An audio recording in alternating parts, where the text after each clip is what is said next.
Hello friends, எல்லாருக்கும் வணக்கம். Welcome to வருஷ்னார் ஹோம். நான் நல்லா இருக்கேன். நீங்க எல்லாரும் எப்படி இருக்கீங்க? ஐ ஹோப் நீங்க எல்லாருமே ரொம்ப நல்லாவும் ஹெல்த்தியாவும் இருப்பீங்கன்னு நம்புறேன். இன்னைக்கு நாம திருச்சியில இருக்கக்கூடிய தென் ஷீரடி சாய்பாபா கோயிலுக்கு தாங்க போயிட்டு இருக்கோம். இந்த கோயிலுக்கு போயிட்டு இந்த கோயில் எப்படி இருக்குன்னு சொல்லி பார்க்கலாம். வீடியோக்குள்ள போறதுக்கு முன்னாடி நம்ம சேனல்ல முதல் முறையா பாக்குறீங்கன்னா மறக்காம சப்ஸ்கிரைப் பண்ணிட்டு பாருங்க. நீங்க பண்ற சப்ஸ்கிரைப் தாங்க எனக்கு ரொம்ப மோட்டிவேஷனலா இருக்கும். இதே போல மேலும் மேலும் வீடியோ போடுறதுக்கு. சரி, வாங்க வீடியோக்குள்ள போலாம். இந்த தென் சிரடி சாய்பாபா கோவில் எங்க இருக்குன்னு பாத்துடலாமா? இந்த கோவில் வந்து பாத்தீங்கன்னா திருச்சியில இருக்கக்கூடிய அக்கரைப்பட்டி அப்படின்ற வில்லேஜ்ல தாங்க இந்த கோவில் இருக்கு. இது வந்து பாத்தீங்கன்னா திருச்சி மெயின் ஜங்ஷன்ல இருந்து இந்த கோவிலுக்கு கிட்டத்தட்ட 20 கிலோமீட்டர் டிஸ்டன்ஸ் வருது. அதே சமயபுரம் டோல் வந்தீங்கன்னா சமயபுரம் டோல்ல இருந்து இந்த கோவிலுக்கு வந்து ஜஸ்ட் ஒரு 4 கிலோமீட்டர்ஸ் தான் டிஸ்டன்ஸ் காட்டுது. இந்த கோவிலோட டைமிங் பாத்தீங்கன்னா காலையில 6 மணிக்கு ஓபன் பண்ணி நைட் 8 மணி க்ளோஸ் பண்றாங்க. பக்தர்கள் தரிசனம் பண்ணக்கூடிய டைமிங் பாத்தீங்கன்னா மார்னிங் 7 டு நைட் 8 o'clock வரைக்கும் தரிசனம் பண்ண அலோ பண்றாங்க. காலையில 6:30 மணில இருந்து நைட் 8 மணி வரைக்கும் ப்ரே பண்ணிக்கலாம். இந்த கோவில் பாத்தீங்கன்னா ரொம்ப பிரம்மாண்டமா இருந்துச்சுங்க. இந்த சாய்பாபா கோவில் தான் வந்து பாத்தீங்கன்னா ஏசியாலேயே பிக்கஸ்ட் சாய்பாபா டெம்பிள் அப்படின்னு சொல்லி மென்ஷன் பண்ணியிருந்தாங்க. அது மட்டும் இல்ல, இது மொத்தம் ஸ்கொயர் ஃபீட் பாத்தீங்கன்னா 50,000 ஸ்கொயர் ஃபீட் வந்து பாத்தீங்கன்னா இந்த கோவில வந்து எழுப்பியிருக்காங்க. அவ்வளோ பிரம்மாண்டமா இருந்தது இந்த சாய்பாபா டெம்பிள். இது இன்னைக்கு நாங்க பாக்குற 3வது கோவிலுங்க. இதுக்கு முன்னாடி வந்து பாத்தீங்கன்னா குணசீலம் பெருமாள் கோயில் முதல்ல போயிட்டு வந்தோம். அதுக்கு அடுத்ததா எங்களோட குலதெய்வம் கோயிலுக்கு போயிட்டு வந்து லஞ்ச் முடிச்சுட்டு கொஞ்சம் பிரேக் எடுத்துட்டு அதுக்கப்புறமா நாங்க இந்த சாய்பாபா டெம்பிளுக்கு வந்திருந்தோம். நாங்க வரும்போது டைம் பாத்தீங்கன்னா ஒரு 4 o'clock இருக்குங்க.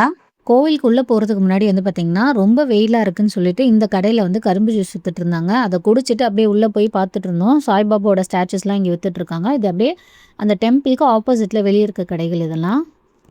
இந்த சாய்பாபா கோவில்ல தர்ஷனத்துக்காக எந்த டிக்கெட்டும் விற்கிறது இல்ல. நம்ம ஃப்ரீயாவே உள்ள போய் பார்த்து சுவாமியை கும்பிட்டுட்டு வரலாம். உள்ள போன உடனே லெஃப்ட் ஹேண்ட் சைட்ல வந்து பாத்தீங்கன்னா ஒரு மினி ஹால் மாதிரி வச்சிருந்தாங்க. அதுல வந்து சாய்பாபாவோட போட்டோஸ் வச்சிருந்தாங்க. அங்க கும்பிட்டுட்டு அதுக்கப்புறம் சாவடி அப்படின்னு ஒண்ணு இருந்துச்சுங்க. அதை நோக்கி நடந்து போய் சாவடியும் கும்பிட்டுட்டு அங்க இருந்து வந்து பாத்தீங்கன்னா நேரா நம்ம சாய்பாபா கோவிலுக்குள்ள போயிட்டோம். உள்ள வந்து பாத்தீங்கன்னா அந்த மெயின் என்ட்ரன்ஸ்ல கேமரா அலௌட் இல்லை அப்படின்னு சொல்லிட்டாங்க. அதுக்கப்புறமா நேரா போய் சாய்பாபாவை தரிசனம் பண்ணிட்டு இப்படிதான் இருந்தாரு சாய்பாபா, பாத்துக்குங்க. ஒரு அருமையான தரிசனம். அது மட்டும் இல்லாம எங்க வீட்ல எங்க அம்மா வந்து பாத்தீங்கன்னா சாய்பாபாவோட தீவிரமான டிவோட்டி அவங்க. அவங்களுக்காகவே தான் இந்த சாய்பாபா கோவில் வந்திருந்தோம். உண்மையிலே ரொம்ப பிளசண்டா நல்லா இருந்தது இந்த கோவிலு. சாய்பாபாவை பார்த்து முடிச்சுட்டு அவருக்கு பின்னாடியே வந்து பாத்தீங்கன்னா போறதுக்கு வழி மாதிரி வச்சிருந்தாங்க. அங்க வந்து உள்ள ஒரு சிவலிங்கம் வச்சிருந்தாங்க. அந்த ஸ்டெப்ஸை சுத்தி நம்ம நடந்து போற மாதிரி வச்சிருந்து அது உள்ள பாக்குறதுக்கு ஒரு சிவன் இருந்தாரு. அவரையும் கும்பிட்டுட்டு அங்க இருந்து அப்படியே கொஞ்சம் கொஞ்சமா இறங்கி கீழே போயிட்டோம்.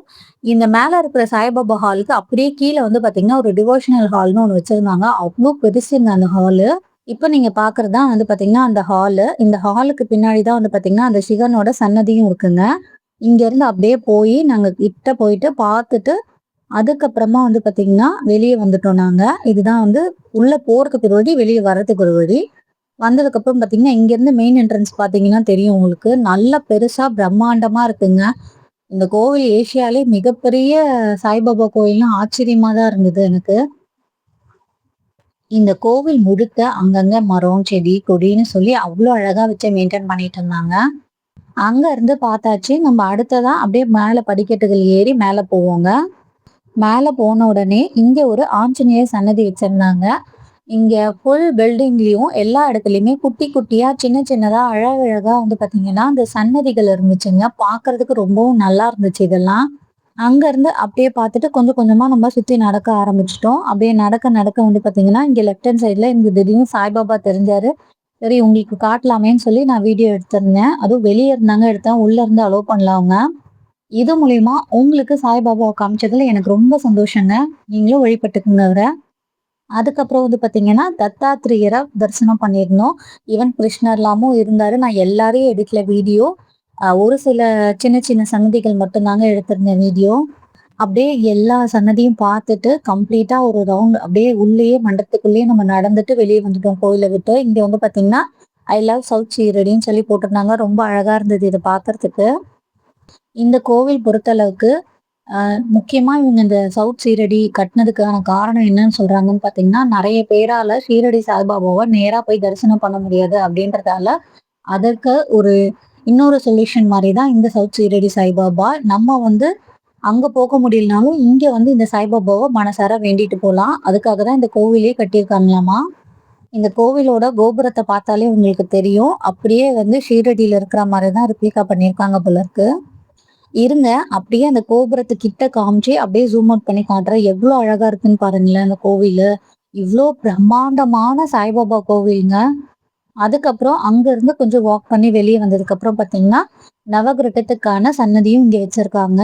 இந்த நவகிரக சன்னதியும் வெளிய இருந்தே கும்பிட்டுட்டு அப்படியே நம்ம கொஞ்சம் கொஞ்சமா எக்ஸிட் பாயிண்ட் நோக்கி போக வேண்டியதுதான். போற வழியில வந்து பார்த்தீங்க அப்படின்னா, நெறைய சின்ன சின்ன ஸ்டால்ஸ் போட்டு கடைகள் மாரி வச்சிருந்தாங்க. சாம்பிராணி, கற்பூரம், எண்ணெய், ஊதுபத்தி, கயிறு இந்த மாரிலாம் வச்சிருந்தாங்க. வேணுன்றவங்க வாங்கிக்கலாம். எங்களுக்கு எதுவும் தேவைப்படல அப்படின்றதால நாங்க எதுவும் பர்ச்சேஸ் பண்ணலங்க. அப்படியே ஒரு சுத்து சுத்திட்டு வந்து இந்த இடத்துல வந்து உட்காந்துட்டோம். இங்க இருந்து பார்க்கறதுக்கு இந்த கோவிலோட பிரம்மாண்டத்த நம்மளால ஃபீல் பண்ண முடியும். இப்படி ஒரு கோவில்ல இந்த இடத்துல ஒரு வில்லேஜ்ல இருக்குன்னா யாராலயும் நம்ப முடியாது. நாம வர வழியில வந்து பார்த்தீங்கன்னா, இவ்ளோ பெரிய கோயில் இங்க இருக்குமா? அப்படின்ற மாதிரி தான் வந்துட்டுருந்தேன். உள்ள வந்து பார்த்த உடனே இங்க இவ்ளோ பெரிய கோவில், இந்த கோவிலுக்கான கார் பார்க்கிங் எல்லா ஃபெசிலிட்டியுமே இங்க குடுத்து வச்சிருக்காங்க.